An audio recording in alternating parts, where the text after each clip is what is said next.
Entonces decía que la economía doméstica regional va a ser muy importante en el gobierno actual, las políticas públicas que se está enfocando al apoyo a jóvenes estudiantes con becas que tienen todo el derecho.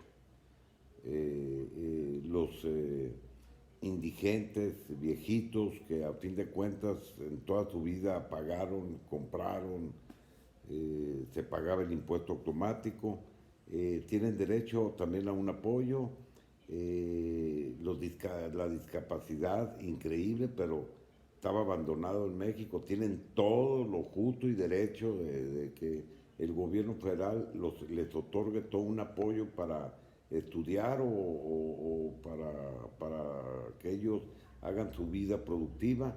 Eh, Después las becas de adultos mayores, otras las cosas admirables también, en apoyo a la gente, ¿no?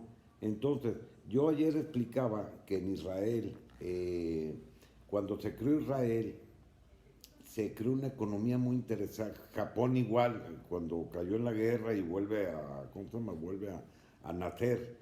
Creo que México es una gran oportunidad, esto lo de ahorita.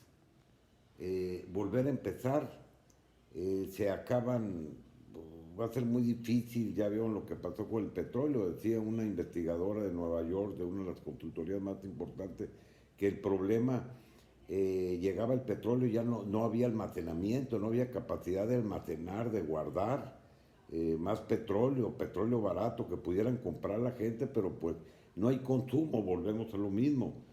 Hay 25,000 aviones menos circulando, que son miles de cientos de miles de millones de dólares. Todos los automóviles a nivel mundial son millones de millones de millones de automóviles.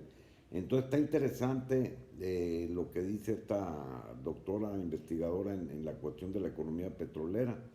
Entonces a lo que voy, que el plan del gobierno federal, muy interesante. Uno, cuando Israel se reinicia, lo primero era lo primero. Uno, comida. Dos, salud. Tres, escuelas. Y cuatro, lo equivalente a Infonavit, a las casas. Entonces creo que México tiene el deber de salvaguardar y cumplir todas estas necesidades a 40, 60 millones de gente pobre, pues.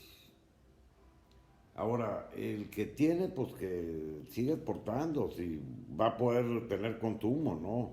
O exportar o lo que quieran ellos hacer, pero voy a hablar de abajo para arriba.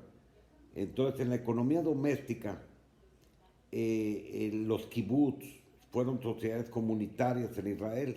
Kibbutz quiere decir sociedad comunitaria.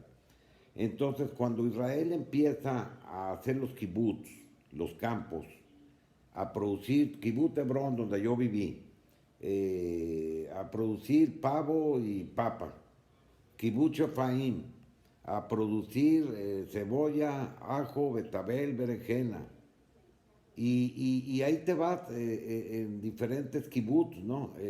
Todos empezar a producir hasta crear una política de aseguramiento gubernamental de que hay alimentación en todo el estado, ¿no? Israel durante muchos años no exportó nada, se dedicó a crear su economía propia, ¿me entiendes? A darle valor a su moneda, a darle valor a la gente y a salir adelante.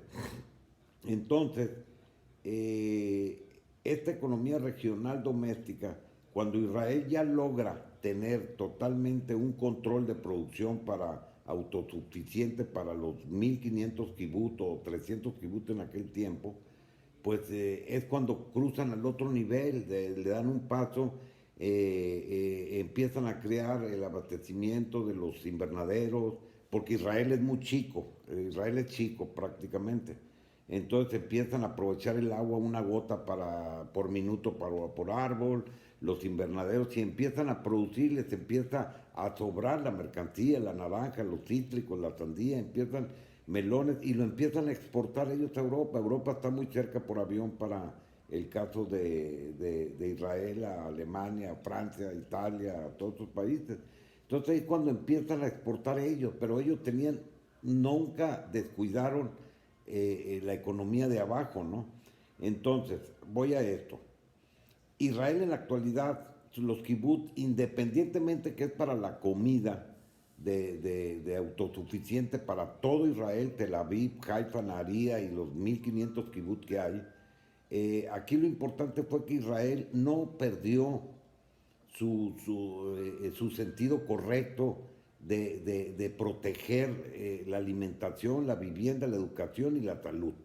Entonces, cuando los gringos o europeos o Japón o quien sea empieza a meter industria de servicio, a mí me tocó en uno de los casos ver cuando nació Apple en Israel, que no me acordaba, que se llamaba Macintosh. Ya empezaban a maquilar computadoras de Macintosh ahí, ¿me entiendes? Después me tocó visitar una fábrica de donde hacían uniformes militares, uniformes de medicina, de doctores, y empezó Israel a exportar, pero sin intervenir nada en la cuestión de su economía doméstica. La exportación, el dinero lo captaba el gobierno.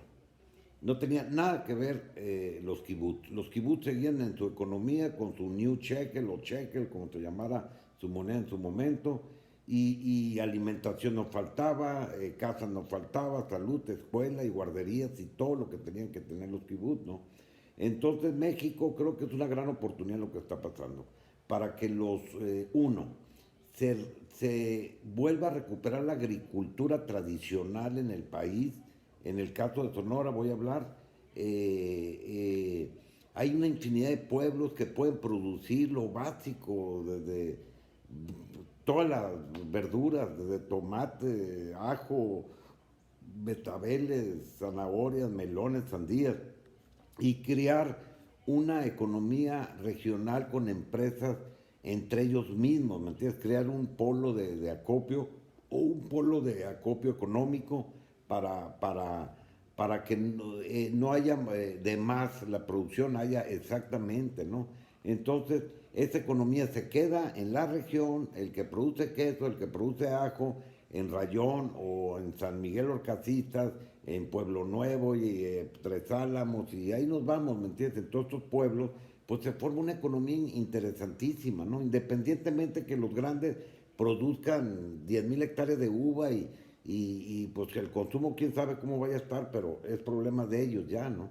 Pero por lo pronto creo que es una gran oportunidad para México ahorita empezar a organizar el campo, a retomar sus principios en el ámbito del agrícola, lo que era México. Sonora era agrícola. Ya después vinieron las maquiladoras, vinieron todo esto, pero eso es otra cosa. Ok, estamos en contacto, es lo que yo quería decir. Bye.